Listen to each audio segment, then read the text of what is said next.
Labadiena visiems. Sveiki prisijungę į mūsų augantį ir vis daugiau susidomėjimų susilaukiantį Limpra webinarą.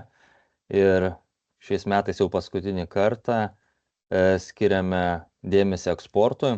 Ir šis susitikimas bus eksportui į vakarų šalis. Aš Tomas Dovidaitis, Limpra verslos aplinkos vadovas. Šiandien būsiu kartu su jumis webinaro metu. Ir kaip įprasta, mūsų tikslas yra pateikti jums tiek informatyves, tiek ir įtraukiančias įžvalgas.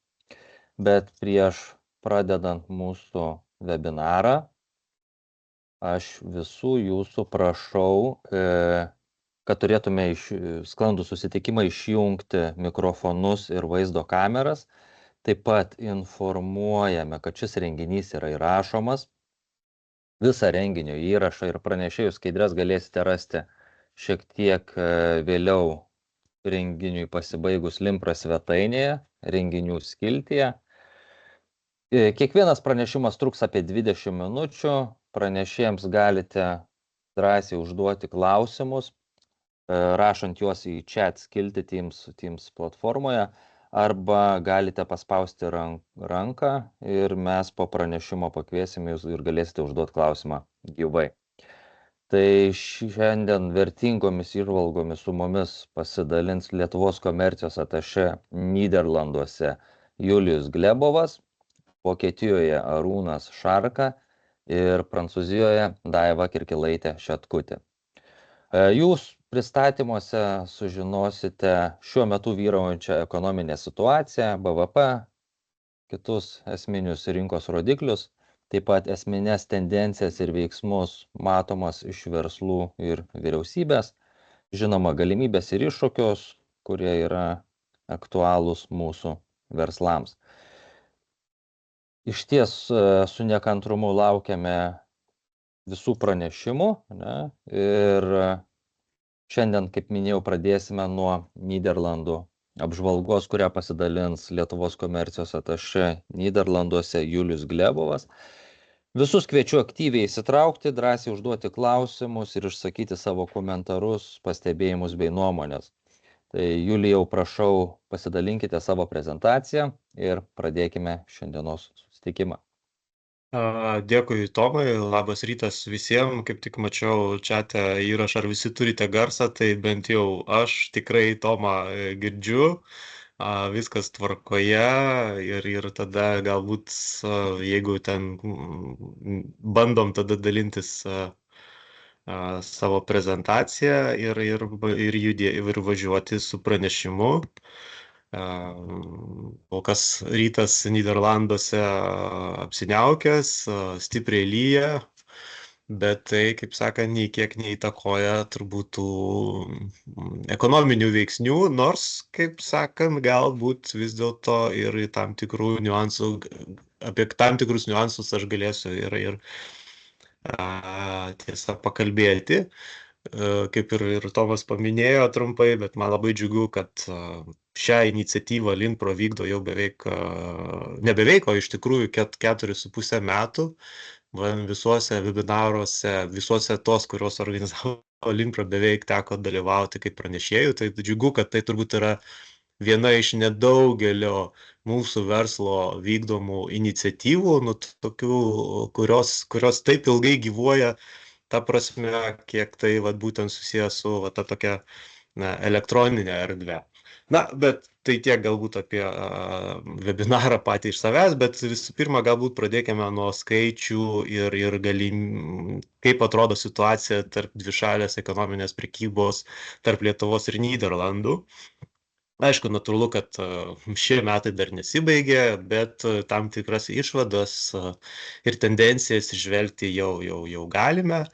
Be jokios abejonės, bet kokiu atveju Nyderlandai išlieka top 5 mūsų prekybos partnerių, tai mums ir mūsų įmonėm svarbi rinka. Tikrai pakankamai daug eksportuojame į šitą rinką ir kas džiugu pastebėti, kad per šitos 4-5 metus iš tikrųjų prekyba ir mūsų eksportas į Nyderlandus išaugo beveik dvigubai ir netgi šiek tiek daugiau. Vis dėlto ta žalia stulpelis mano prezentacijai rodo importą arba Olandų pardavimus į Lietuvą, tai jis tikėtina, kad gali šiek tiek pakristi šiemet, bet kaip ir minėjau, tai dar, sakykime, tokie išankstiniai skaičiai, vis dėlto tas ketvirtas ketvirtis gali būti labai pozityvus, bet vis dėlto galbūt ir nelabai. Ką dar tas top 10 ar netgi top 5 prekių, kurias mes tiek eksportuojame, tiek importuojame iš ir į Nyderlandus, išlieka jau nuolatinai tas beveik iš esmės nepakitęs. Tai būtų benzinai, tabakas, dviračiai, taip, Lietuva vis dėlto jau nekartą kartojausi ir kad yra transporto priemonės gaminanti šalis, būtent dviratės transporto priemonės gaminanti šalis. Kas iš tikrųjų įdomu pastebėti, kad arba atsigauna, arba bent jau stabilizuojasi mūsų baldų ir medienos pramonės eksportas į Nyderlandus. Aš manau, kad tai vis dėlto galima įžvelgti tam tikrų gerų tendencijų šitame sektoriuje, o jeigu atsigauna būtent šitie sektoriai, tai reiškia tikėtina, kad turėsime daugiau pozityvo mūsų eksporto tendencijose ir kitais metais. Koks būtų tas paveikslas ir kokios Olandų verslų nuotaikos, iš tiesų turbūt priklausytų nuo požiūrio. Kodėl aš taip sakau? Va štai visiškai neseniai, prieš porą ar trejetą savaičių, mūsų lietuviškoje spaudoje pasirodė keletą straipsnių apie tai, kad su pavadinimu, kaip vat ir matote skaidrėje, kad Nyderlandų ekonomikos augimas sulėtėjo tik 0, ar tiesiog iki 0,8%.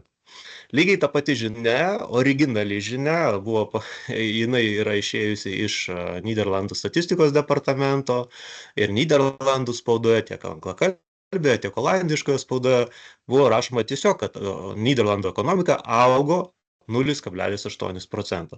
Tai ar tas augimas sulėtėjo iki 0,8%, ar augo net 0,8%, iš tikrųjų vis dėlto tai yra vertinimo mano nuomonė klausimas, kadangi vis dėlto Nyderlandų BVP yra didžiulis, tai ir tie 0,8, kai vertinam absoliučiais skaičiais, tai iš tikrųjų yra daug. Kokios tada, kaip žiūrėti ir vertinti verslo nuotaikas ir Olandų įmonių nuotaikas. Iš tikrųjų, čia optimizmo vis dėlto šiek tiek yra mažiau ir čia turbūt tada vertinant tą teiginį, kurį lietuviškas spauda rašė arba olandiška, tai turbūt būtų labiau atitiktų lietuviškos spaudos nuotaikas ir lietuviškos spaudos straipsnių pavadinimus, kadangi jeigu matote tas grafike paskutinio stulpelio praktiškai nebėra. Tai yra, kitaip tariant, tokį turim 0 su pliusu, bet vis tiek tai yra 0. Tai yra, kitaip tariant, kad verslo nuotaikos trečiame ketvirtyje, jos visada būna žemesnės negu pirmais 2 ar netgi ketvirtą ketvirtį, kaip pastebėtumėt, bet nes vis dėlto tai yra susiję ir su sezoniškumu, trečias ketvirtis tai yra vasaros ketvirtis, natūralu, kad užsakymų mažėja, pardavimų irgi mažėja, nes mes kalbam apie pramonės įmonės, apie inžinerinės pramonės įmonės taipogi. Bet vis dėlto tas toks ženklus pakritimas verčia sunerimti. Kodėl jisai toks yra ženklus? Visų pirma, dėl kelių priežasčių. Tai kiek tai susiję su būtent darbuotojų trūkumu. Ta tendencija, kad vis dėlto darbo jėgos trūkumas Nyderlanduose yra ryškus, jį išlieka. Taip pat vis dėlto tai daro, natūralu, kad reikia kelti įmonėm atlyginimus, natūralu, kad kyla tam tikrų ir vis dar išlieka, tiksliau nebekyla, bet išlieka aukštos tam tikrų žaliavų kainos. Tai reiškia, kad mažėja ir įmonių pelningumas. Mažėjančias įmonių pelningumas sąlygoja trečiąjį faktorių, būtent tai, kad mažėja investicijos į įrengimus, į tam tikrą efektyvesnę, naudingesnę gamybą ir atsinaujinimą. Tai, kaip matote, netgi apie pusę, jeigu tiksliai 45% įmonių planuoja per artimiausius 6 mėnesius investuoti mažiau į įrengimus, negu buvo iš anksto numatyta.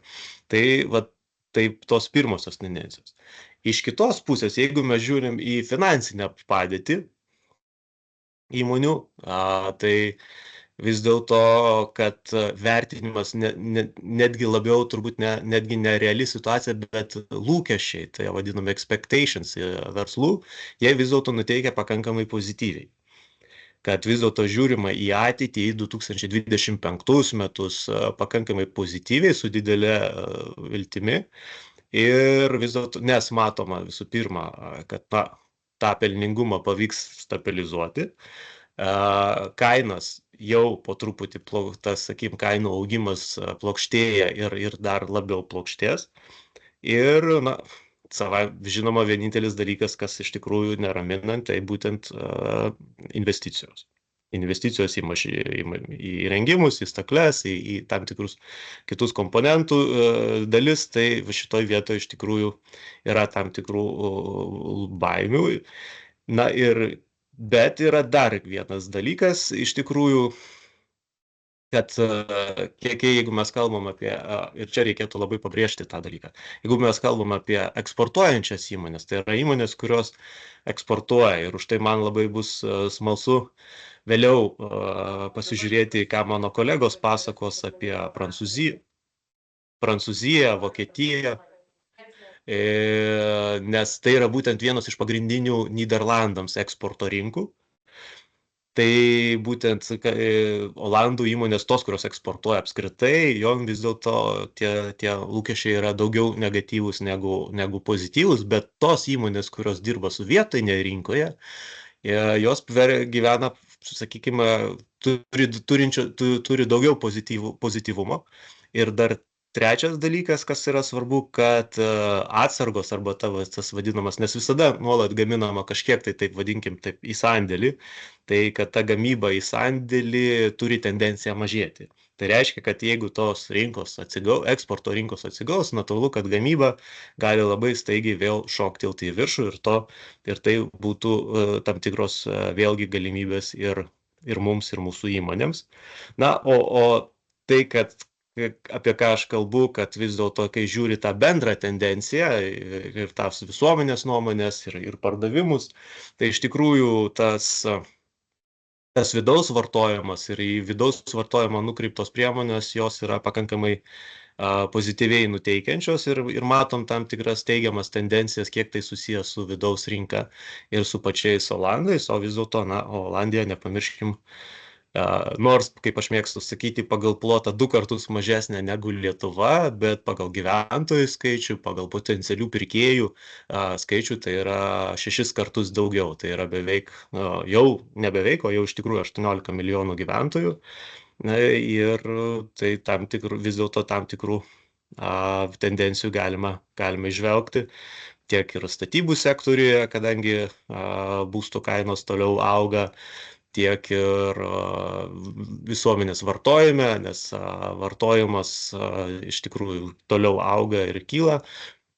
Tam tikrose sektoriuose ir kiek tai susijęs su būtent su aukštosiom technologijom, su kažkokia tai precizika, su labiau lemiančių, sakykime, ar tai, pavyzdžiui, jeigu kalbėtume apie metalų tikslų pjovimą ar tam tikrus kitus dalykus, tai čia daugiau yra nuotaikų pozityvių ir daugiau nusiteikimo investuoti, pirkti kažkokius tai gaminius ir kažką daugiau nuveikti ir gaminti. Tai jeigu kalbant apie mūsų galimybės, iš tikrųjų negaliu nepaminėti apie tai, kad mūsų inovacijų agentūra visiškai neseniai pasirašė bendradarbiavimo susitarimą su vienu iš Nyderlandų mokslinių žinių centrų. Aišku, kartais vis dėlto, kai mes kalbame apie galimybės įeiti į Nyderlandų rinką, reikia ieškoti tokių netradicinių įėjimo būdų, tai ar tai būtų susiję su kažkokiu tai papildomu sertifikavimu, ar tai jeigu tai būtų susiję su kažkokiu tai papildomais bandymais produkto, pasitelkiant, kad ir europinės programas, iš tikrųjų tas planas, kaip tas bendradarbiavimas vystysis šiuo metu yra, dirbama ties jo, jis pasirodys kitais metais, tai iš tikrųjų paraginčiau įmonės pasidomėti kokią linkmę, nes ir mano tikslas yra, kad tas bendradarbiavimo susitarimas sistemas būtų veikiantis ir duotų naudą mūsų įmonėms per praktinius dalykus. Tai kaip tai bebūtų, ar tai kažkoks tai nebūtinai susijęs tai be jokios abejonės nebus susijęs su verslo misijomis, bus susijęs su kažkokiam tai daugiau kitomis veiklomis, bet kodėlgi ne, tai kad labai raginčiau išnaudoti šitos dalykus. Na, o aišku, verslo misija tikrai nusimato, čia galbūt ir Tomas galės detaliau paminėti, bet iš tikrųjų planas yra, tai yra verslo misija su subsidija, kitų metų gegužės mėnesį, įskaitant ir parodos, metalų parodos lankymą, tiek įmonių lankymą, tiek su B2B susitikimus. Ir nemažiau svarbu, kad Nyderlandų įmonės taip pat planuoja atvažiuoti kitais metais į Lietuvą, balandžio mėnesį.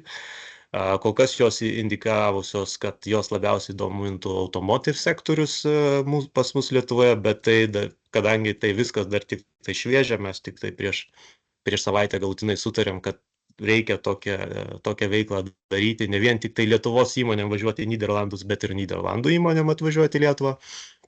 Tai manau, kad tas sąrašas besidomėjimuose ir intereso tikrai gali būti platesnis.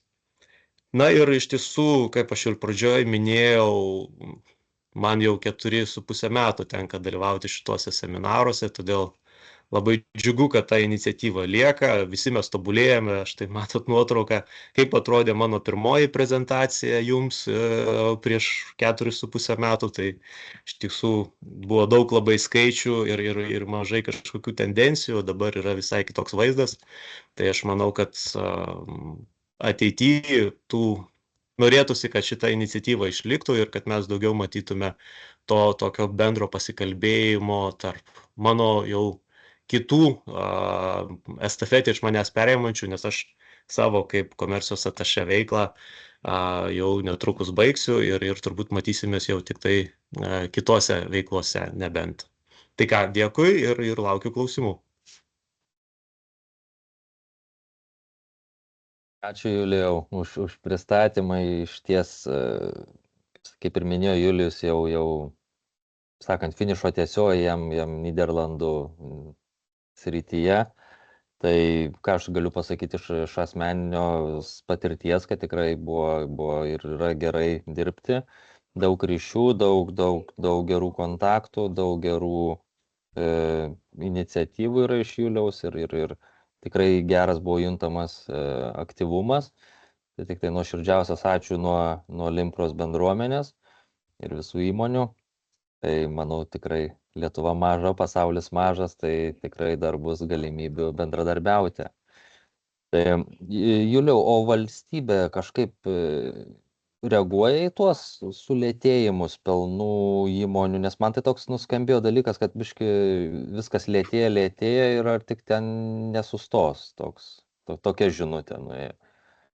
Ar čia palieka tom kažkam geresniems laikams, kuriem tikėjimui?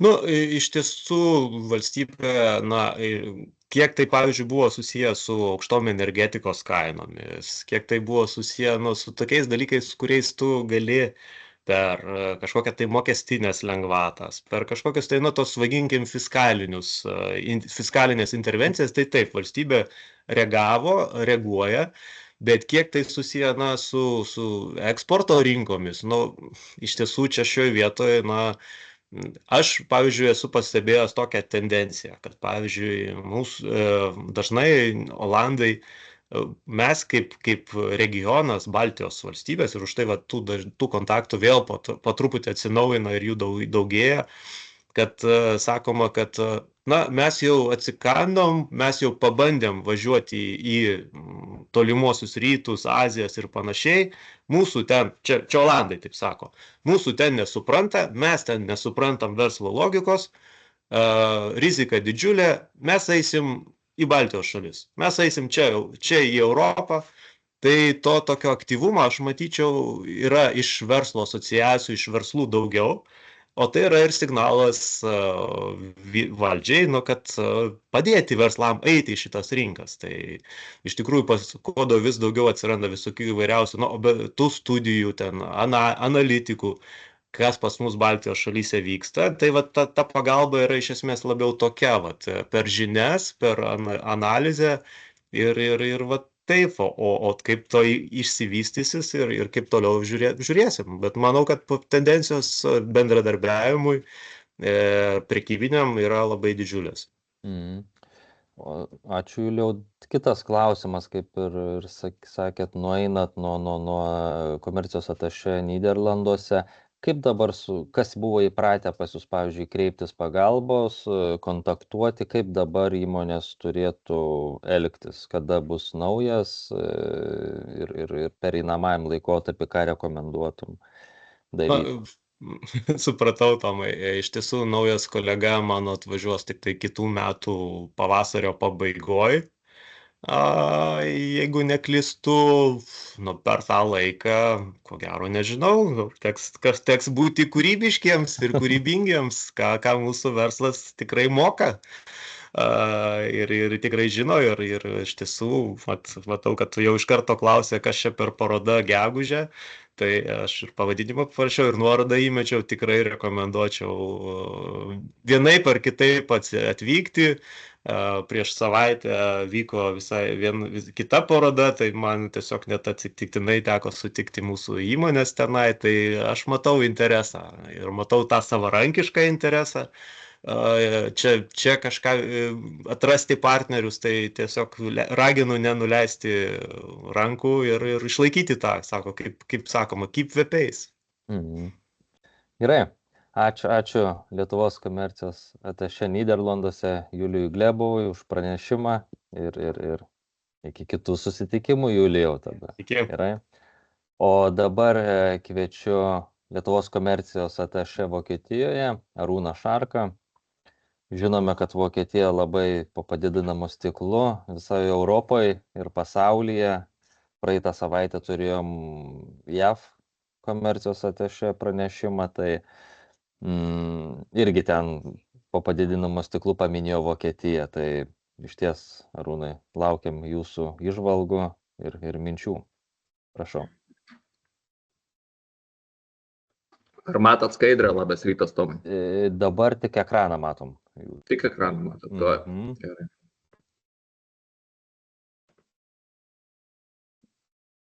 Dabar jau skaidrės, viskas gerai. Gerai. Tai kągi.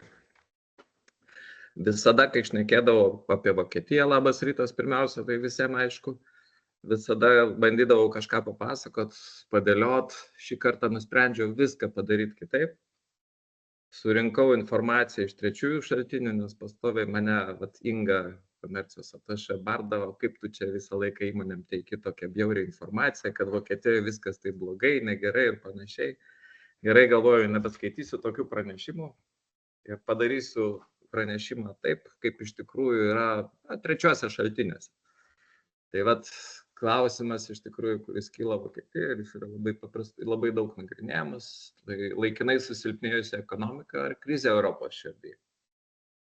Tai ir bandom kalbėti apie tai. Tai pirmiausia, tai klausimas, kad tai yra ne vien tik ekonominė, tačiau ir politinė krizė. Ir visi žinom, rinkimai įvyko Jungtinėse Amerikos valstijose ir Vokietijos verslo ir politiniai lyderiai baiminasi, kad stiprėjanti Trumpo protekcionistinė politika, griežtesni importo tarifai ir America First retorika gali neigiamai paveikti eksportą JAV, ypač mašinų, automobilių ir farmacijos srityse. Ir taip pat yra ta baimė, kad Trumpas spaus visas NATO nares, kad būtų didinamos gynybos išlaidos, o tuo pačiu tai būtų apsunkintas Vokietijos biudžetas, apribotos investicijos į kitas pramonės šakas. Ir jeigu kas seka akcijų rinkas, tai pastebėjot, kad Trumpo išrinkimo kitą dieną krito praktiškai visos Vokietijos automobilių įmonių akcijos kaip viena, o tarkim Teslos akcijų kaina šovė į viršų. Dabar kita situacija, kuri sutapo praktiškai su Trumpo išrinkimu, tai kad lapkričio 6 dieną kancleris Šolcas atleido finansų ministrą ir FDP lyderį Lindnerį, su kurio pasitraukė dar 2 FDP ministrai. Nepasitraukė skaitmenizavimo ir transporto ministras Vizingas, jis pasitraukė iš FDP partijos. Ir Šolcas, siekdamas išvengti pasitikėjimo balsavimo iki sausio 15 dienos ir tikėdamas stabilizuoti politinę situaciją, nors opozicija reikalauja ankstesnės datos, paskelbė, kad už 100 dienų prasidės rinkimai, praktiškai sausio mėnesį Vokietijoje bus nauji rinkimai. Rinkiminė kampanija prasidėjo. Gruodžio 16 dieną Bundestage bus balsuojama dėl nepasitikėjimo Šolco vyriausybė ir jei tai patvirtins federalinis prezidentas, gruodžio 26-27 Bundestagas bus paleistas, o kaip sakiau, nauji rinkimai numatyti 25 vasario, tai sausio mėnesį turėsim ko gero jau naują valdžią Vokietijoje. Tai ta situacija su politinė irgi nėra ypatingai šiuo metu stabili. Ir visos įmonės kaip viena sako, kad dabartiniai valdžia trūksta krypties, vizijos ir jinai nesako iš principo, ką planuoja daryti ateičiai. Tai dabar pereikim jau grinai prie ekonominių dalykų ir daugelį metų Vokietijos įmonės gerai gyvena iš eksporto į Kiniją ir pigios energijos, abu šie dalykai pasikeitė. Kinija iš Vokietijos įmonės klientės tapo jų konkurentė, ypač tai junta automobilių gamintojai, tačiau nukenčia ir kiti sektoriai tokie kaip mašinų gamyba ir taip toliau. Ir dar daugiau pasibaigus rusiškų dujų importui ir pereinamajam laikotarpiui elektros energijos srityje. Baigėsi žemų elektros ir dujų kainų, nebėra žemų kainų. Ir palyginti su Kinija ir JAV gavosi taip, kad Vokietija nebegali konkuruoti, nes ten kainos elektros energijos šaltinių ir taip pat dujų yra mažesnės. Toliau taip pat situacija nėra ypatingai gera su užsakymais vokiškom įmonėm, matot visi grafikus. Praktiškai nuo koronaviruso pandemijos pabaigos įmonių užsakymo padėtis praktiškai visą laiką mažėjo. Dėl didelių užsakymų kreivės kartais pakyla, tačiau bendra tendencija yra pakankamai aiški.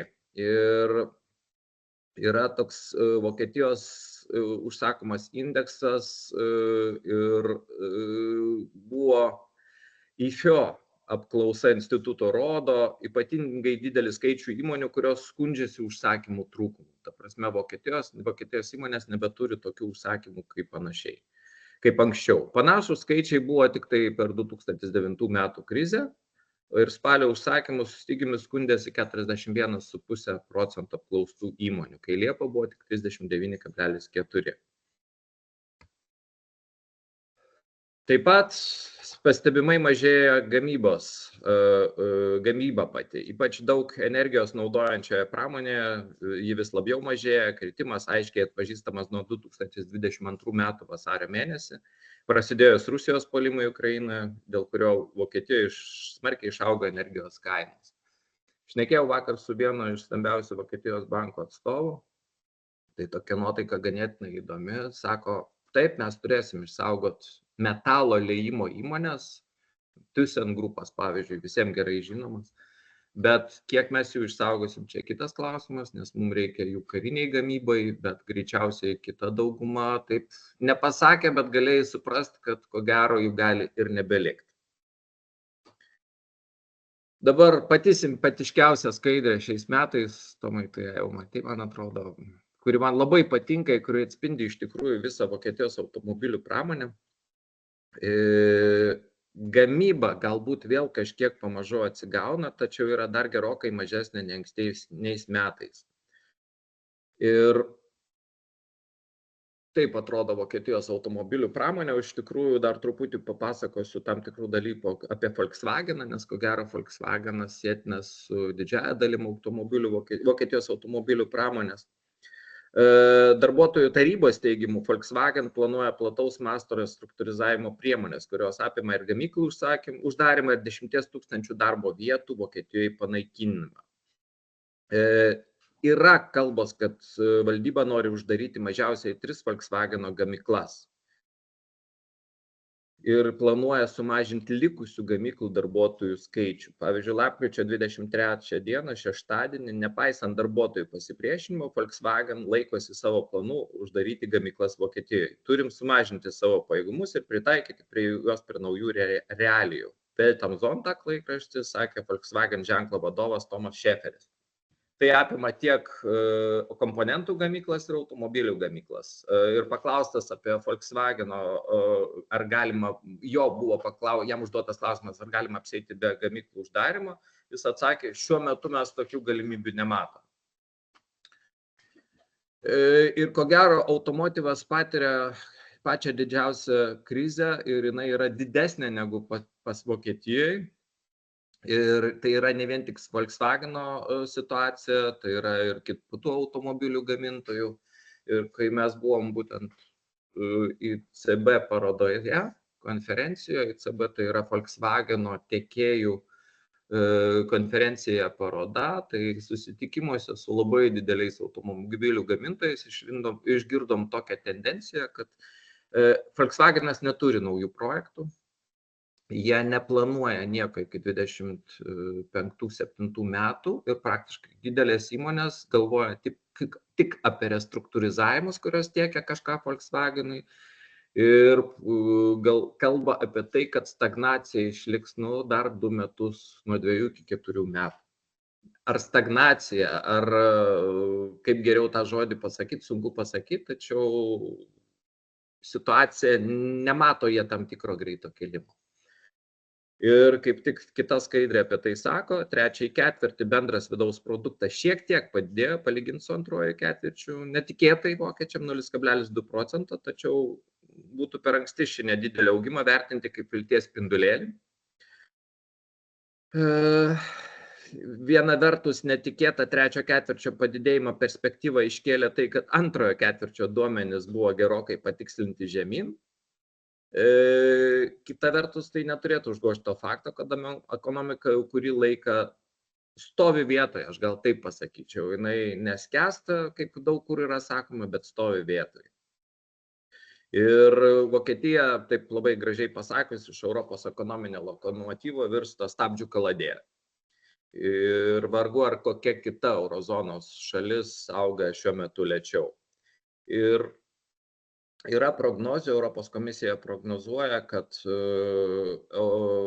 eurozonos konjunktūra gali atsigauti 26 metais, bet pesimistiškai vertina Vokietijos atsigavimo perspektyvas ir šiemet planuoja dar traukimąsi ekonomikos 0,1%, o 25 metais tam tikrą augimą, 0,7 jie planuoja, tai yra ko gero žemiausias rodiklis tarp visų eurozonos šalių. Kiti šaltiniai tą augimą planuoja vos 0,4%, o kaip iš tikrųjų bus, tai ko gero pamatysim. Dar vienas labai įdomus faktorius, tai įmonių bankrotų skaičius. Jų padaugėjo palyginti su tuo pačiu praėjusiu laikotarpiu, tai yra pirmąjį šių metų pusmetį kažkur 30%.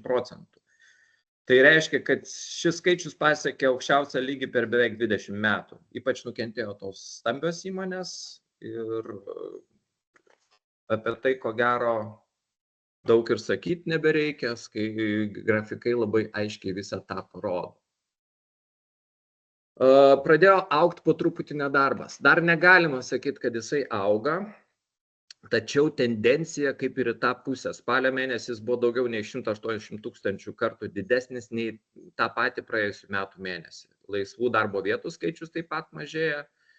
Ir nedarbas 24 metų spalio mėnesį sumažėjo 16 000 iki 2 791 000. Tai praktiškai palyginti su praėjusiu metu spalio mėnesiu bedarbių skaičius padidėjo 183 000. Dar viena skaidrė, kuri pati šneka už save. Tai yra darbo vietų mažinimas Vokietijoje skaičiais. Jeigu atkreiptume dėmesį, praktiškai didžioji dalis įmonių, negaliu pasakyti, kurio laikotarpio. Čia, ko gero, tas laikotarpis gali apimti ir 2 metus, gali apimti ir metus, vyksta ir galbūt dabar. Bet čia šitoje skaidrėje aš neįdėjau Volkswageno įmonės darbuotojų skaičiaus mažinimo, kuri pagal tam tikras kalbas gali sudaryti praktiškai iki 30 000 žmonių. Tai bendroje sumoje mes matom tikrai daugiau negu 100 000 žmonių gali būti atleisti iš darbo.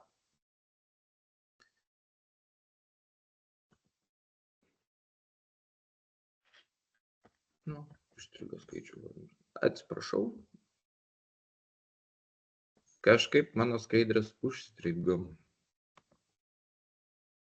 Neužtikrinti vartotojai. Kažkada labai seniai, kuomet aš dar dirbau kitoj vietoj, buvau advokatų, teko statyti Kauno Megos prekybos centrą. Ir vienas iš mano, beje, statė vokiečiai, nesenukai, po to senukai tik nupirko, o vienas iš labai senų gerų, daug metų dirbusių vokiečių atėjęs pas mane mokė, kad jeigu Arūnai nori pasižiūrėti, kiek žmonių apsiperka, kaip atrodo prekybos centras ir jis gerai veikia, užeik jį ir pasižiūrėk, kiek žmonių išeina su krepšeliais ir kokio dydžio to krepšeliai. Tai jeigu dabar tenkant gyventi Vokietijoje, pasižiūri į prekybos centrus, tai didžioji dalis parduotuvių yra tuštokos, sakykime taip, išskyrus kai kurias. Galbūt tai yra ir elektroninės prekybos pasekmė, bet turint omeny, kad Vokietija, kaip ir visa Europa, sensta po truputį, tikėtis, kad vyresnio amžiaus vokiečiai, atsižvelgiant į interneto kokybę ir išsilavinimą IT srityje Vokietijoje, aš abejoju, kad jie galėtų labai stipriai pirktis elektroninėse parduotuvėse. Ir tas toks faktas, kad vartotojai nėra užtikrinti ir saugo po truputį savo pinigus, tai yra pakankamai aiškus. O tuo tarpu, kai vartotojai yra neužtikrinti, tas persiduoda ir įmonėm. Ir verslo nuotaikos taip pat nėra ypatingai geros. Spalio mėnesį jos kažkiek tai krito, tačiau prieš tai, sakykime, jos buvo kritę 4 kartus iš eilės.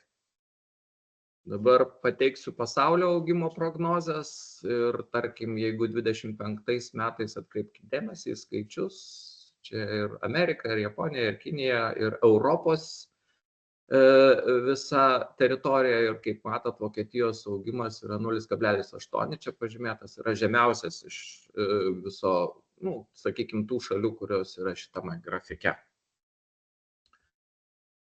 Dabar buvo atlikta Vokietijos DIHK, Deutsche Industrie Handelskammer, Vokietijos pramonės prekybos rūmų įmonių apklausa. Ir pagal tą apklausą aš trumpai perbėgsiu per kai kurias skaidrės, jinai tik šiandien iš ryto išėjo, tai jūs turit pačias naujausias naujienas, ką kalbėjo pačios įmonės. Tai kokia įmonių padėtis, pirmas grafikas, patys visi matot, kaip jie visi žiūri į tą padėtį. Kokie įmonių Erwartungen, lūkesčiai. Irgi grafikas nėra ypatingai įspūdingas, nespėjau tiesiog persiskaityti, ką jie sako, tai kol kas pateikiu tik grafikus, bet aš manau, kad iš grafikų mes puikiai galim atkreipti dėmesį, kaip atrodo dabartinė situacija tarp Vokietijos įmonių. Eksporto viltis industrijos įmonių. Tai 24 metų eksporto viltis mažėja, skrenta į apačią ir tai irgi pakankamai svarbu Lietuvai, nes jeigu Vokietija eksportuoja mažiau, automatiškai užsako pas mus mažiau prekių. Dar vienas labai svarbus faktorius yra investicijų tikimybė įmonių. Tai yra, kiek įmonės planuoja investuoti ar planuoja investuoti. Tai vėlgi galima pasimti tą pavyzdį iš ICB parodos, kuriam iš tikrųjų užkalbinus vieną iš stambesnių įmonių, Atsakymas buvo paprastas labai. Taip, Lietuvą mes matom kaip pirmą šalį, kurią, jeigu ta situacija būtų kitokia, mes norėtume investuoti. Čia, aišku, ne vidinis investavimas, čia išorinis investavimas. Bet šiuo metu dėl susiklosčiusios situacijos mes nieko absoliučiai negalim padaryti ir investicijas visas stabdom. Ir tai kalbama apie ne tik investicijas į išorę, bet tiek investicijas į vidų įmonių.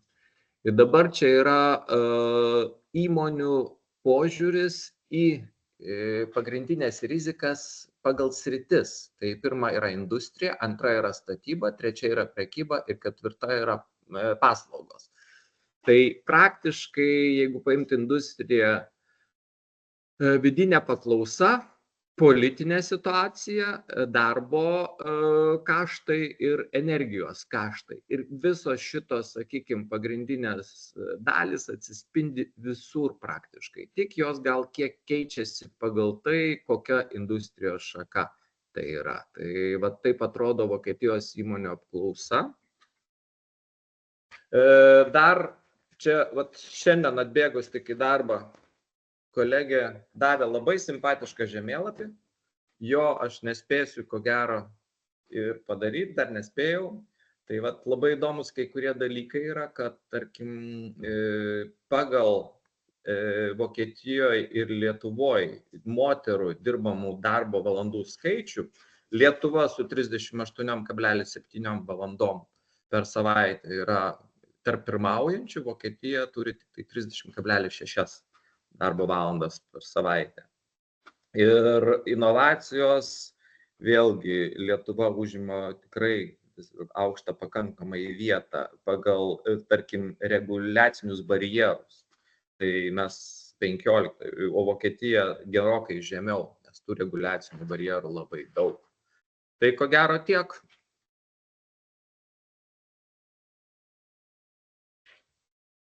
Ačiū, Arūnai. Taip, negaliu sakyti, kad optimistiškos nuotaikos iš pačio išėjo. Bet čia ne mano, Tomai. Čia viskas yra iš šono. Iš šono viskas. Trečiųjų šaltinių informacija, kaip sakant, patvirtinta. Labai įdomus dalykas yra tas, kad, kaip minėjai, valdžia keičiasi, ne? O senoji pasigėdo krypties. Ar jau girdima, ką šaukia nauji kandidatai, naują valdžią, kokią kryptimi žada? Tomai, vakar labai geras buvo, nukrypsiu truputį nuo tavo klausimą, jeigu leisi, pasakymas būtent iš to bankininko, sako, kas per nesąmonę, sako, yra. Iš tikrųjų, ne valdžia turi nurodyti verslui kryptį, kurie reikia eiti, o pats verslas turėtų nuspręsti, kur eiti. Ir jeigu, sakykime, mes turim pasiekti žalią kursą, tarkim, kad panaikinti išmetamų dujų kiekio, sumažinti išmetamusias dujas, tai sako, padidinkim mokesčių šitoj vietoj ir verslas tikrai suras, kaip tą išmetimą dujų sumažinti.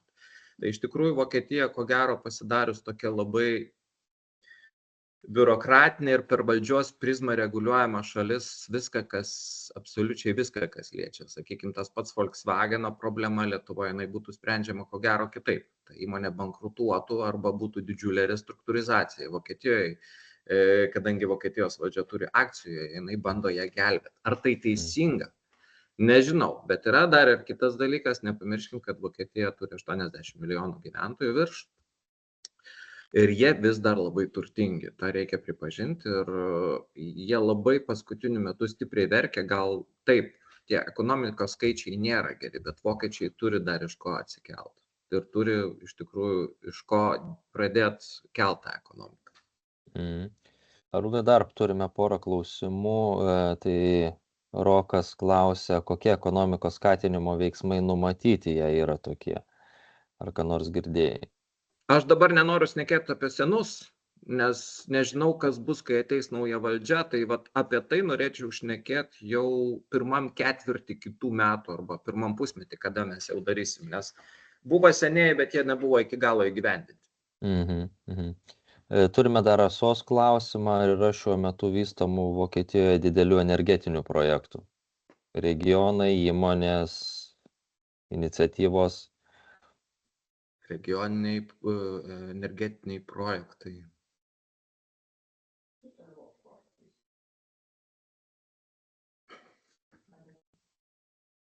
Jeigu dabar... Geras klausimas, taip iš karto ir neatsakysiu iš tikrųjų, ten yra didžiuliai biurokratiniai barjerai, kol sulauki patvirtinimo, ar galima ten kažką tai daryti. Vokiečiam trūksta elektros energijos labai stipriai ir jie turi vystyti tuos vėjo parkus ir saulės jėgainės, bet negaliu atsakyti šitą klausimą konkrečiau. Ką? Gali Inga, gal pasakys kolegė mano. Taip, Inga, laukia. Aš prisijungsiu, trumpai atsakysiu šį klausimą, gal, kaip sakome, mes čia daliname sektoriais šiek tiek, tai kur kas daugiau žino. Tai dėl energetikos Vokietijoje yra taip, kad šiuo metu, kaip offshore'as yra vystomas, kaip ir buvo vystomas anksčiau, Šiaurės jūroje yra daug tų projektų, megavatas nepasakysim, bet tai nėra kažkokie tais išskirtiniai projektai. Bet šiaip, aišku, didžiausias dėmesys skiriamas vandeniliui, tai vandenilio žalio vandenilio gamybai. Daug tyrimų vyksta mokslinių ir skiriama daug pinigų investicijų būtent tam sektoriui, kad ir įmonės persiorientuotų savo gamybą, kad gamintų, kur gali vandenilį. Ir šioje vietoje labai daug bendradarbiavimo galimybių iš tikrųjų yra, jeigu Lietuvos įmonės irgi ties tuo dirba. Ypatingai tai Šiaurės Vestfalino žemėje tas vyksta. Ten yra susidaręs toks ir vandenilio hubas. Dėl šiuometinių momentų Vokietija labai daug importuoja energijos, tai iš Prancūzijos, iš Lenkijos patys užsidarė atominės elektrinės, importuoja atominę energiją iš Prancūzijos. Lenkijoje yra statomos naujos atominės elektrinės ir tą vokiečiai netgi skatina, nors pagal savo politiką to, kaip jie turėtų būti prieš tai, ar ne, bet kaip sakant, jeigu ne jų žemėje, tai jiems kaip ir gerai. Tai vis dar veikia, tiksliau veikia dėl daug didesnio pajėgumo anglies kasyklos, nes uždarius Vokietijoje atominės elektrinės. 22 metais trūkumas buvo toks didžiulis, kad jie turėjo ieškoti, kur vis dėlto tą energiją gaminti ir ją gamina dabar, kūrena sena anglimi. Bet iš tikrųjų, aš sakyčiau, paklausus Arūno, vienas didžiausius kriterijų, kodėl šiandieną ekonomika yra tokia lėta, tai iš tikrųjų energetikos kainos.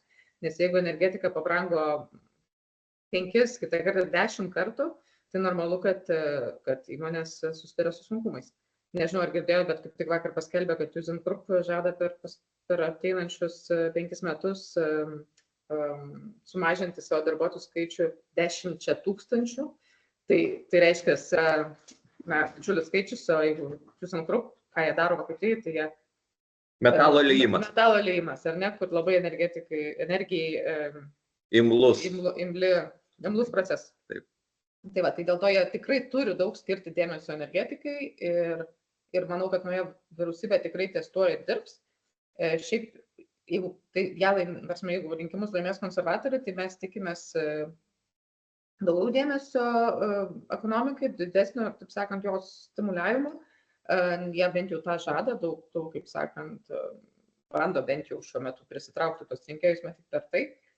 Šiaip ir žada ir stiprinti Europą, kas, aišku, ir mums yra gerai, nes šiai dienai vyksta verslo delegacijos į Europą, ar ne, stengiamas diversifikuoti, laukiam kitais metais ir mes vokiečių delegacijų Lietuvoje, nedaugas apie tai šneka, mums tik reikia jos prisivilioti tinkamai, nes tą vyriausybę irgi mielai skatina šiaip.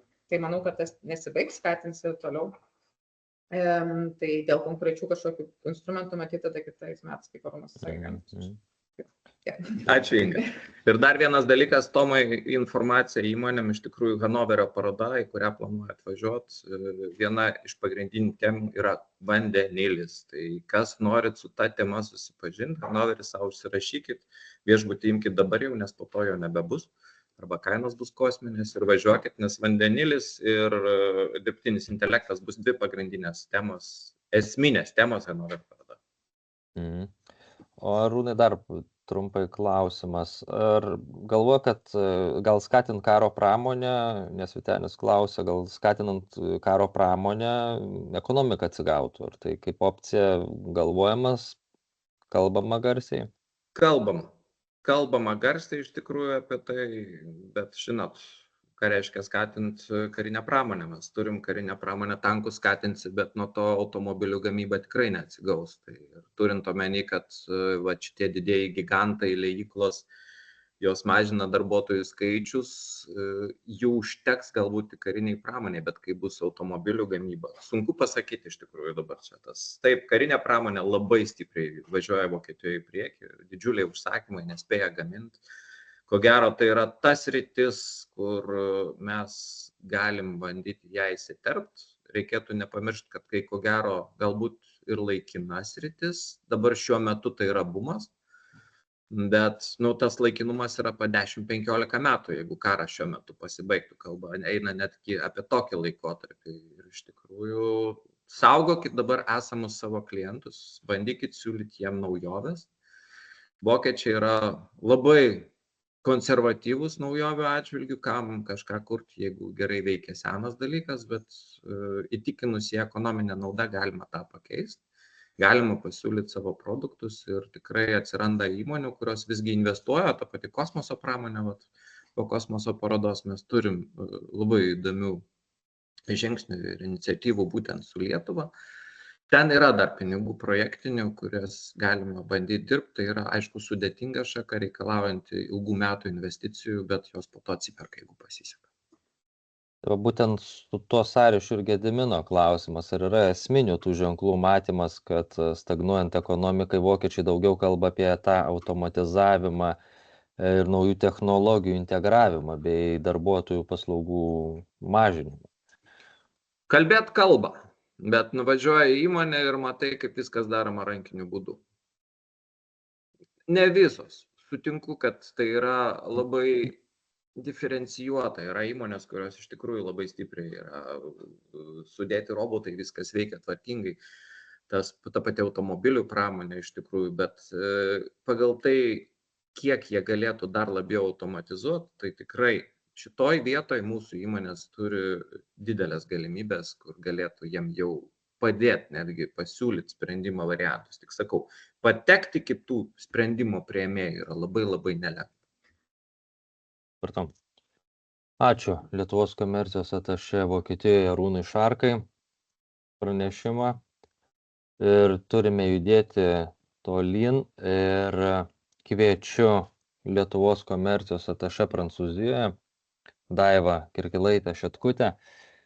Ir Arūnas jau paminėjo Prancūzijos temą, tiek ir spaudoje irgi girdimi, kad panašus atgarsius, kas ir Vokietijoje, tai įdomu bus, Daiva, jūsų pastabos ir įžvalgos.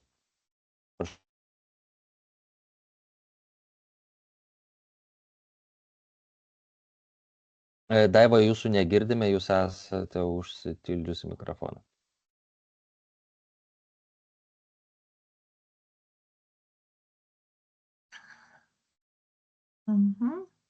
Dabar girdime. Taip, labą dieną visiems, ačiū Tomai už pristatymą. Noriu taip pat pradedant kalbėti, palinkėti Julijui sėkmės. Tikrai kartu animavom ne vieną seminarą, tai visokeriopios tau sėkmės, Julijau.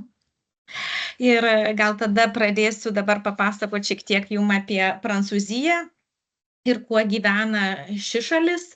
Tai praeitą savaitę iškrito sniegas ir atšalo Prancūzijoje, bet aišku, visa tai ilgai netruko ir traukiniai vėl važiuoja, lėktuvai vėl skrenda, galbūt tą sniegą ištirpdė ir karšta politinė situacija Prancūzijoje. Tai gal tiesiog trumpai, gal pristatysiu, kas negirdėjot. Prancūzijos prezidentas Emmanuelas Macronas 24 metų, šių metų birželį priėmė sprendimą paleisti Nacionalinę asamblėją, nes pralaimėjo Europos parlamento rinkimuose. Tai buvo pirmas toks atvejis Prancūzijai nuo 1997 metų. Ir nauji rinkimai įvyko daug greičiau, negu, tarkim, planuoja Prancūzija. Po paleidimo Nacionalinės asamblėjos prezidentas davė 3 savaitės pradėti naujus rinkimus, o ne 100 dienų kaip Vokietija. Tai iš tikrųjų šis žingsnis siekia įspręsti politinę krizę, tačiau tos situacijos tikrai neįsprendė, o politinis nestabilumas išliko ir toliau. Kairiųjų partijos laimėjo daugiausia vietų, tačiau nesuformavo absoliučios daugumos. Iš tikrųjų sukėlė dar didesnį neapibrėžtumą prieš NATO viršūnių susitikimą ir Paryžiaus olimpinės žaidynės. Makrono dešinioji mažumos vyriausybė, dabar vadovaujama premjero Michel Barnier, priklauso nuo kraštutiniųjų dešiniosios paramos, siekiant toliau tęsti reformas. Tai jeigu esat girdėję, tai... Daiva, truputį atsiprašysiu, nesikeičia jūsų skaidrės. Jo, tai aš... Dar esate pirmoje, taip? Aha, dar turbūt trumpai apie pirmą, apie politinę situaciją. Tai iš tikrųjų, gal tada kalbant apie tai, kad galbūt girdėjote apie Michel Barnier, tai jisai buvo pagrindinis žmogus, kuris vykdė Brexitą komisijoje. Tai dabar jis yra Prancūzijos premjeras. Ir vienas dabar iš tų pirmųjų uždavinių Michel Barnier yra biudžeto planavimas, ir kurio pagrindinis tikslas yra sumažinti deficitą iki 5% nuo BVP. O tą padaryti, tai reikia mažinti išlaidas ir, aišku, didinti mokesčius. Tačiau ekonomistai abejoja dėl šitų priemonių tvarumo ir prognozuoja didesnį deficitą ir mažesnį augimą. Tai biudžeto priėmimas turi baigtis gruodžio 21 dieną. Jeigu jis bus priimtas, tai padės tęsti fiskalinės problemas, bet jeigu ne, tai gali būti taip, gali atsitikti taip, kad vėl bus paleista vyriausybė ir reikės iš naujo ją formuoti. Tai gal trumpai apie tą tokią politinį klimatą. Tai mano pristatymas šiandieną bus, gal aš sugrįžtų į pradinę skaidrę. Tai pirmiausia papasakosiu apie bendrus ekonominius rodiklius, tada šiek tiek apie užsienio investicijas ir apžvelgsiu atskirus sektorius. Tai balandį kalbėjom apie Prancūzijos suverenitetą, reindustrializaciją ir gynybos sektorių. Tai šį kartą, kadangi laiko nėra daug kiekvieną mūsų susitikimą, tai pakalbėsiu daugiau apie automobilių pramonę, aeronautiką ir jūrų ekonomiką ir šiek tiek apie skaitmeninimą. Tai kiek tai siejasi su pramonė, tarkim, kibernetinė sauga ir dirbtinio intelekto panaudojimas pramoniai. Tai keliaujam tada toliau, galbūt aš tada dabar noriu papasakoti šiek tiek apie makroekonominę situaciją. Tai Prancūzijoje infliacija 24 metais sieks 2,5%, kitais metais mažės iki 1,5%, o 26 vėl nežymiai padidės iki 1,7%. Tai tokios prognozės dėl infliacijos. Antra, šių metų ketvirtį pajamų augimas buvo 2,7%, tai viršijo infliaciją, kuri buvo 2,5%. Tačiau vidutinis pajamų augimas šiais metais dėl pirmo ketvirčio sulėtėjimo bus tik tai 0,4%. Nedarbo lygis 26 numatoma, kad sieks 7,6%. Tai matom, kad jisai vis augs.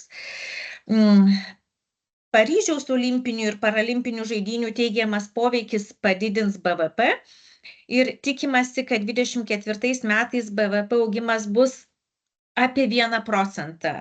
Tai skirtingi šaltiniai duoda skirtingas prognozes, tai 0,8%, kaip Vokietijoje iki 1,1%. Ir tas augimas turėtų būti 25 metais 1,2%, 26 metais 1,5%. Tačiau, aišku, tas BVP prognozės priklausys nuo Prancūzijos vidaus politikos, galimų kainų šokų, dėl, aišku, geopolitinių procesų ir, kaip minėjau, naujos vyriausybės gebėjimo spręsti biudžeto problemas. Tai dabar noriu pereiti prie kredito vertinimų. Spalį kredito reitingų agentūros Fitch Ratings ir Moody's patvirtino Prancūzijos AA- ir AA2 kredito reitingus, tačiau abi vertino šalies finansinę situaciją neigiamai, nurodydamos, kad reitingai gali būti ir sumažinti. Tai siejama su sunkiai gyvendinamais vyriausybės finansiniais tikslais. Pavyzdžiui, 24 metų biudžeto deficitas pasiekė 6,%, nors buvo tikimasi 5,1%.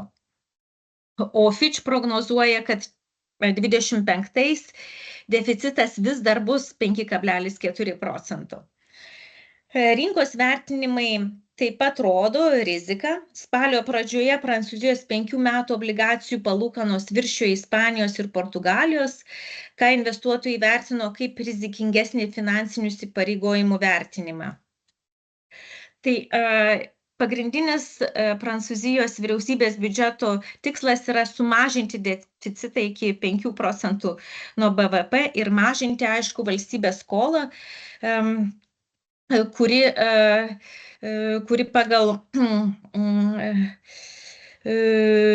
Fitch prognozes 26 metais sieks 116% nuo BVP.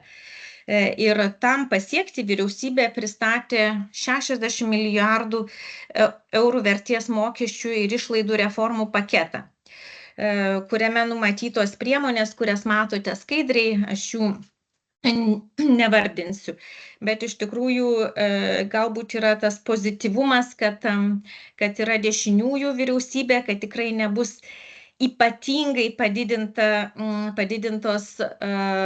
padidinti mokesčiai įmonėms. Aš turiu turbūt, labai atsiprašau, man reikia įjungti, nes baterija sėda kompiuterio, tai labai atsiprašau, 1 minutę. Tada tęstim.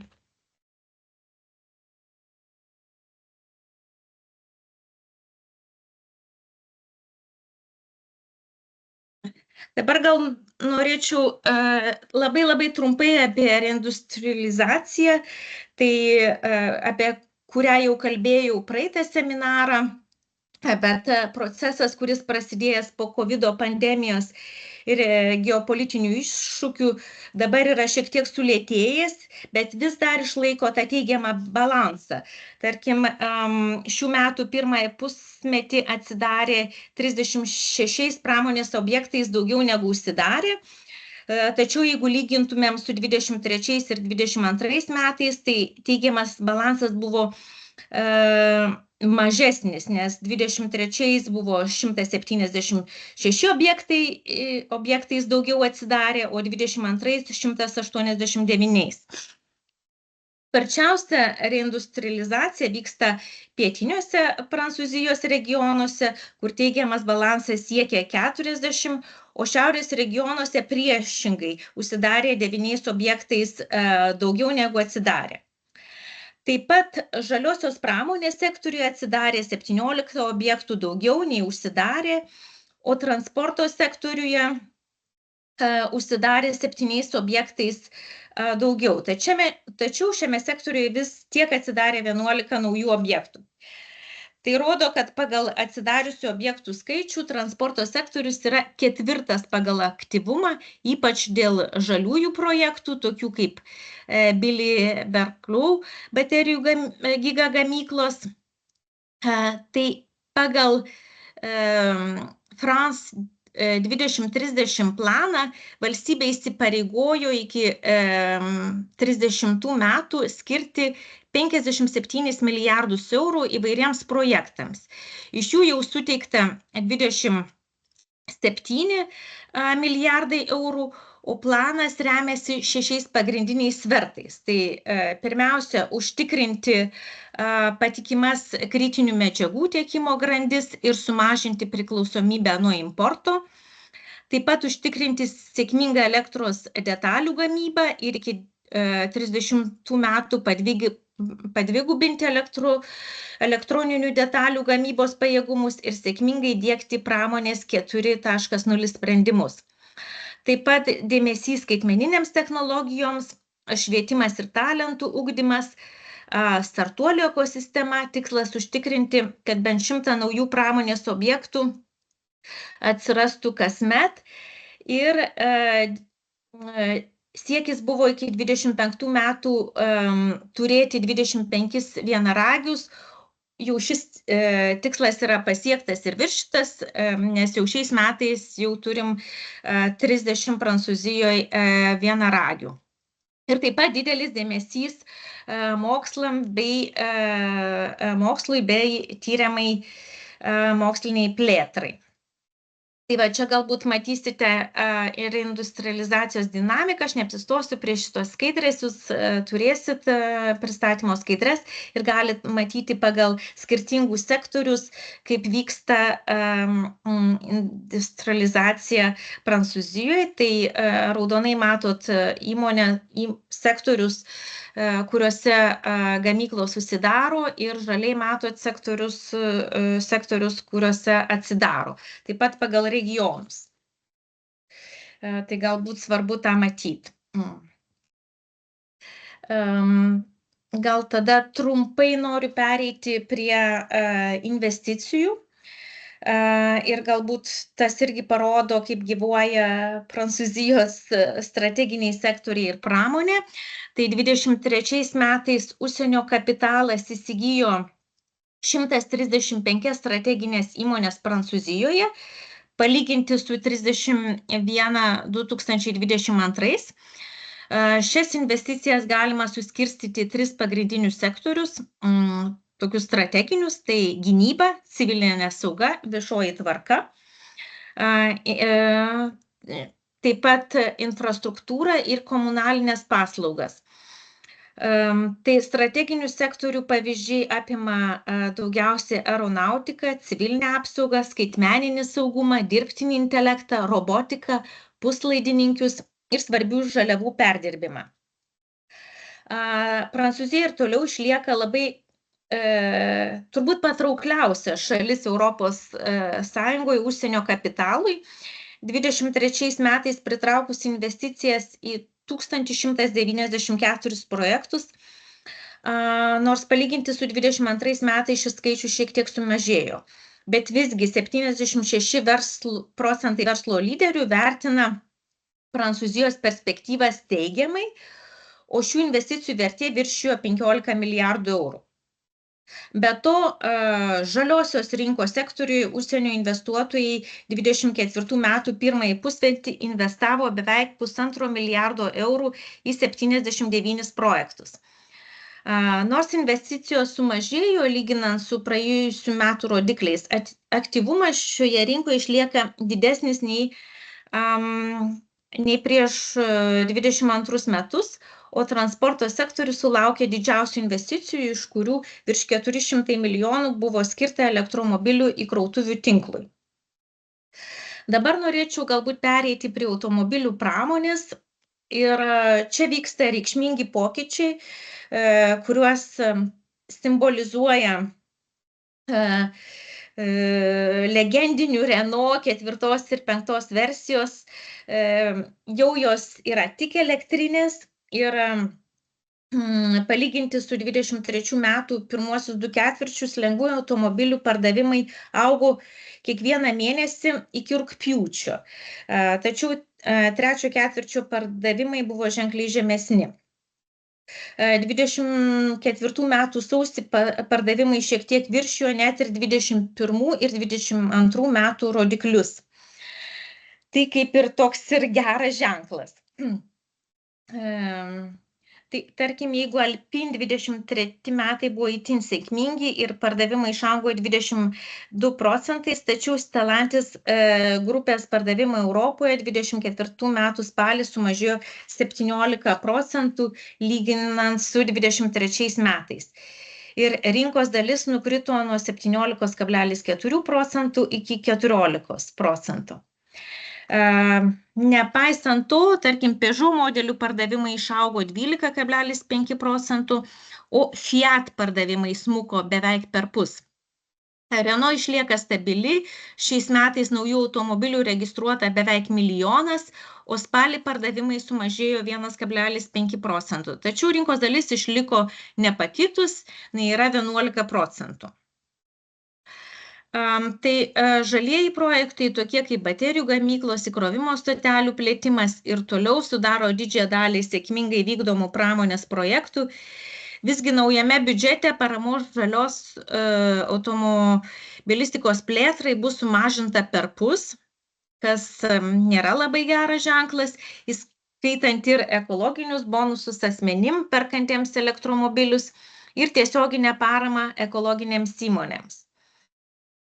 Nors ekologinio sektoriaus progresas matomas, jis išlieka per lėtas, tuo tarpu didieji tradiciniai pramonės gamintojai, tokie kaip Michelin, patiria nuosmukį ir yra priversti uždaryti gamyklas. Turbūt teko girdėti apie Michelin gamybos uždarymą. Atsižvelgiant į grėsiančias ES baudas, Stellantis grupės vadovas pažymėjo, kad vienintelis būdas išvengti sankcijų dėl nepasiektų elektrifikacijos ir emisijos mažinimo tikslų yra ženkliai mažinti vidaus degimo variklių gamybos apimtis. Prancūzijos pramonės ministras Marc Ferrasi ragina Europos lyderius imtis skubių priemonių, kad išgelbėtų žemyno automobilių pramonę. Jis tikisi, kad kolegos iš Čekijos ir Italijos prisijungs prie iniciatyvos, reikalaujant atidėti emisijų mažinimo terminus ir sušvelninti numatomas baudas automobilių gamintojams. Tai pagal dabartinius reikalavimus iki 25 metų gamintojai privalo sumažinti savo emisiją 15%, o iki 35 tapti 100% neutraliais klimato atžvilgiu. Tai prancūzai mato kaip neįmanomai pasiekiamą tikslą. Tai galbūt tiek apie automobilių pramonę, norėčiau pereiti dabar prie aeronautikos pramonės ir papasakoti šiek tiek apie tai, kuo gyvena pagrindinės įmonės Prancūzijoje. Komercinės aviacijos sektorius pamažu atsigauna ir tikėtina, kad tarp 25-27 metų pasieks prieš pandeminį lygį.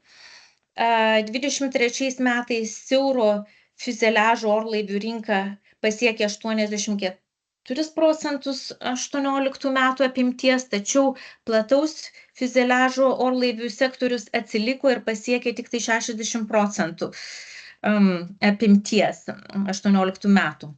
24 metais Boeing, Airbus ir Comac daugiau nei 100 vietų orlaivių užsakymų skaičius išaugo 18%, viršydamas 15 000 orlaivių pajėgumus. Tai jeigu kalbant apie konkrečiai Prancūzijos aeronautikos sektorių, tai 23 metais apyvarta viršijo 70 milijardų eurų, o teigiamas prekybos balansas siekia daugiau nei 30 milijardų eurų.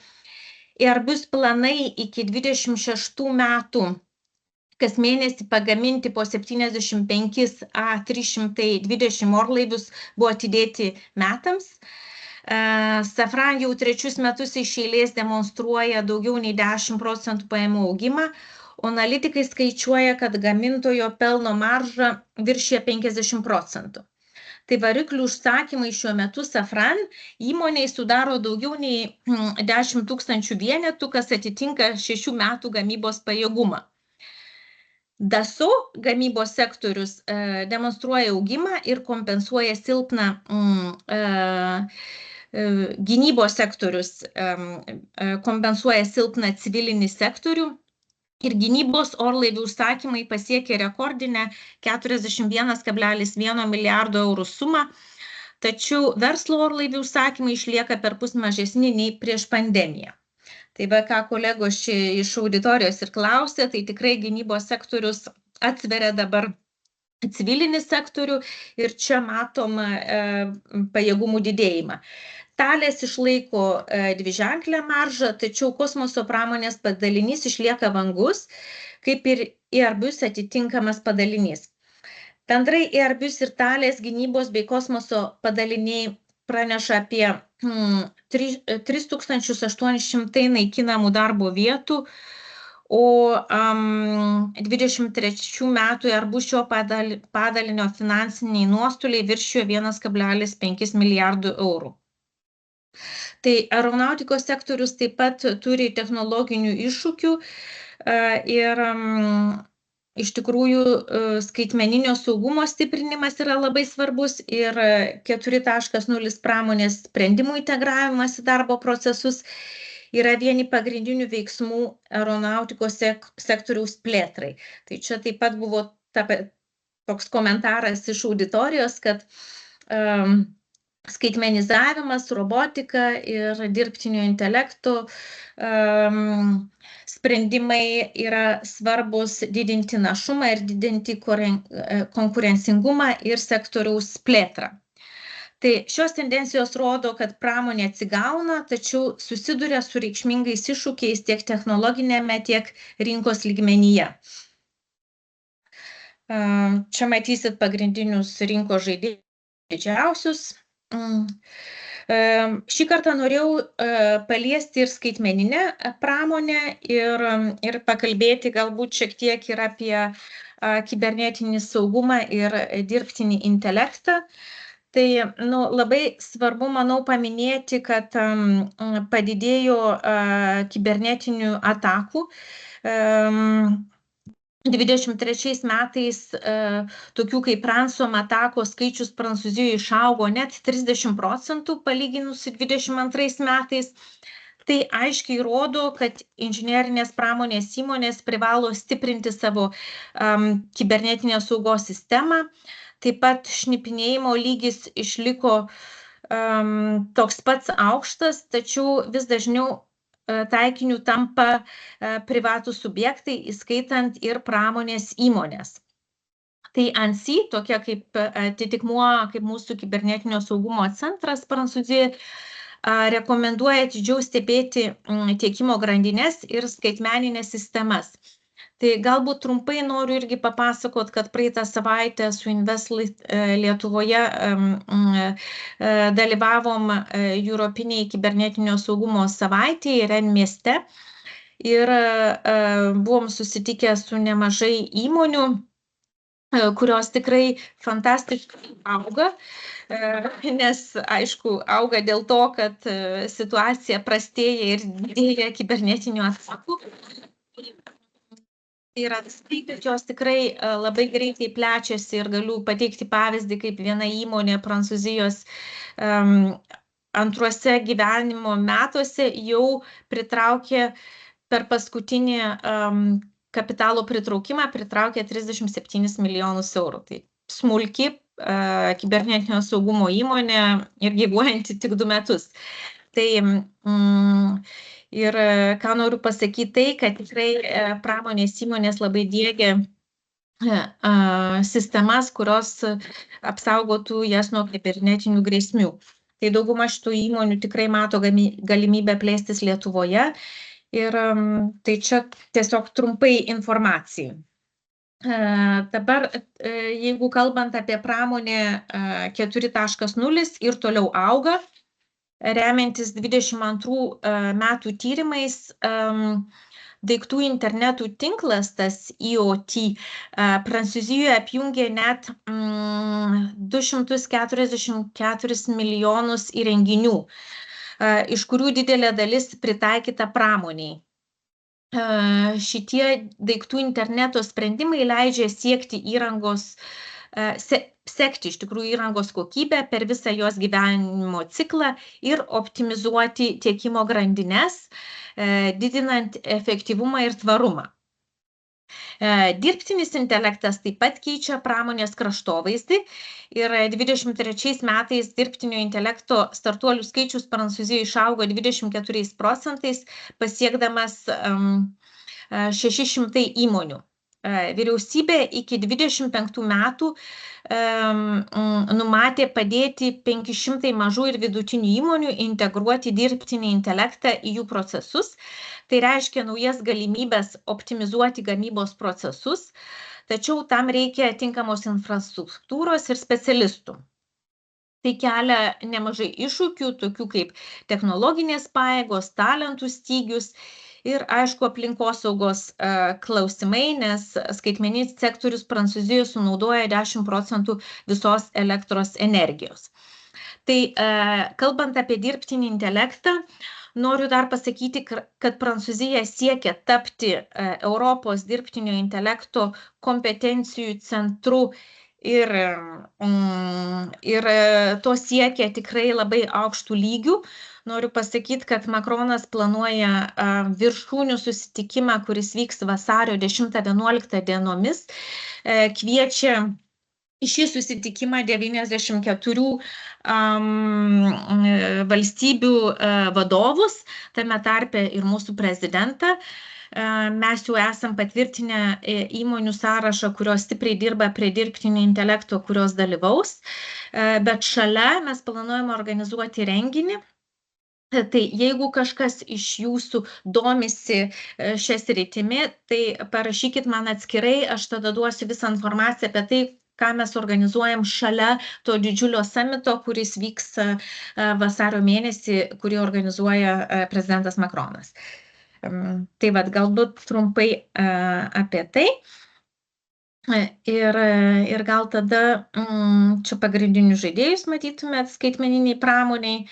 Galiu pasakyti, kad bendradarbiavom stipriai su Soprasteria, jie yra tikrai skaitmeninė įmonė, bet dirba ir su pramonė, ir su gynybos pramonė.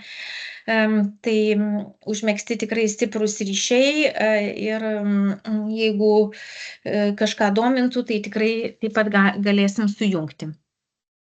Galbūt tada dar paskutinį sektorių noriu padengti, jeigu dar turim laiko, tai jūrinis sektorius, tai Prancūzijos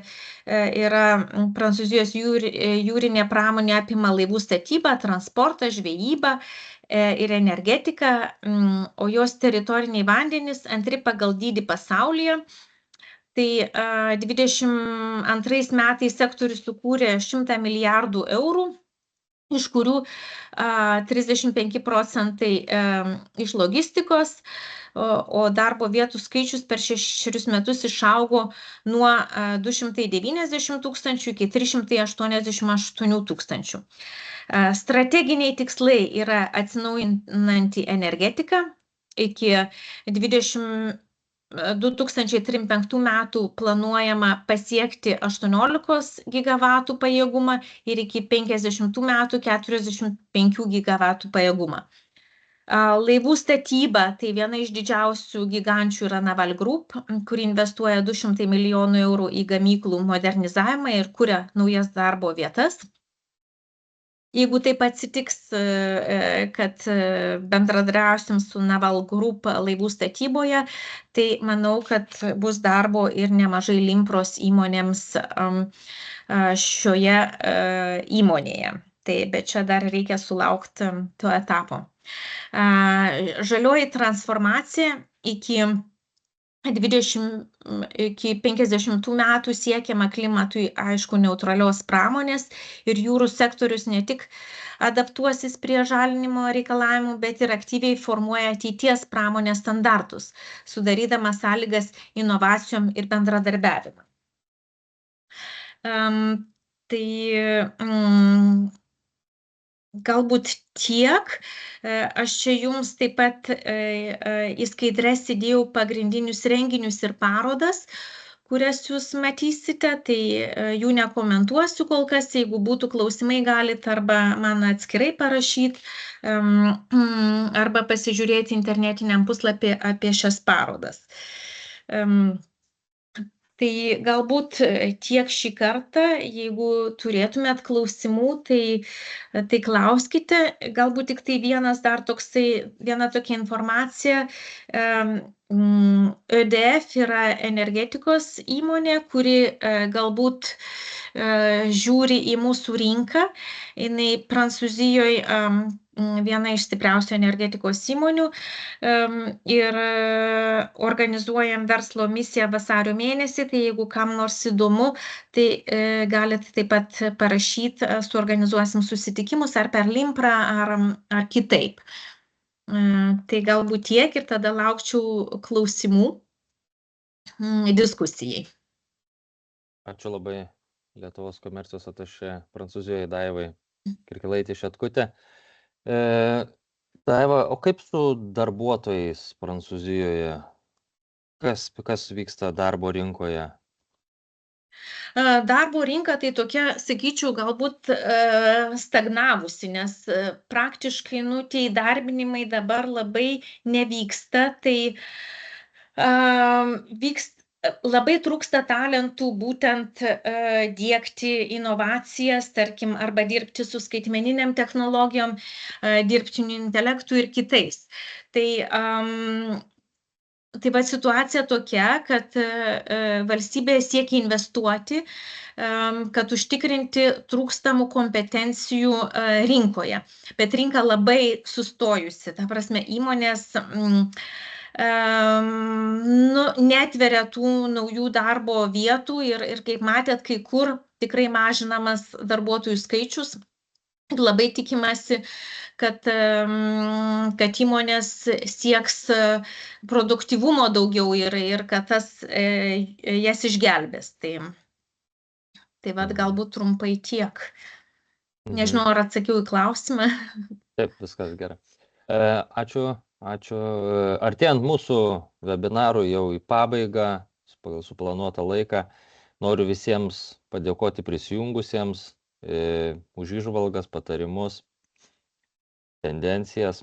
Didžiulis ačiū Lietuvos komercijos atašė Nyderlanduose Juliui Glebovui, Vokietijoje Arūnui Šarkai ir Prancūzijoje Daivai Kirkilaitei Šetkutė už išsames įžvalgas ir pasidalintas žinias. Visą renginio medžiagą ir pranešimų skaidres rasite šiek tiek vėliau renginių skiltyje, Limpra puslapyje. Susitiksime kitais metais vėl tradiciškai mūsų renginiuose ir palinkėsiu visiems likusios geros dienos ir iki. Ačiū. Ačiū labai. Viso gero. Ačiū. Visiems. Dėkui. Dėkui. Visom.